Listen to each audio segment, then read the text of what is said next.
अस्सलामुअलैकुम। आज मैं आपको जो दिखाना चाह रहा हूँ वो मोरिंगा, जिसको सुहांजना कहते हैं। इसमें कम अज़ कम 300 बीमारियों का इलाज है। कितनी बीमारियों का इलाज है? कम अज़ कम 300 बीमारियों का इलाज है। ये विटामिन ए, सी और कैल्शियम, मैग्नीशियम, विटामिन, हर चीज़ रिच सोर्सेज है। और पाकिस्तान में वैसे ये कम पाया जाता है।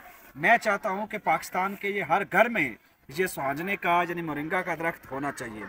ये जोड़ों की दर्द के लिए, ये जनाब क़ुव्वत मुदाफ़त एंटीबॉडीज़ के लिए, ये जनाब अली आपके बलगम के लिए, दमे के लिए और मर्दाना इमराज़ में तो इसका इतना फ़ायदा है कि मैं कहता हूँ जब आपको कोई कमज़ोरी हो जाए ना, आपको समझ ना आ रही हो क्या इस्तेमाल करना है, तो आपको इसका इस्तेमाल करना चाहिए। ये दिखाएं यार इसकी पूरी पहचान। यहाँ पे देखिए, ये इसके जनाब पत्ते हैं। इनका आप कावा भी बना सकते हैं, इनका आप सलाद के तौर पर भी यूज़ कर सकते हैं, सालन साग भी बना सकते हैं। ये इस तरह ये बहुत बड़ा दरख्त हो जाता है। ठीक है, इसको मोरिंगा यानी सुहांजना कहते हैं। तो मैंने सोचा कि अपने दोस्तों को इसकी पहचान मैंने ज़रूर करवानी है। वैसे तो वीडियो हम बनाते रहते हैं, तो इस सारे को दिखाओ, पूरे को दिखाओ।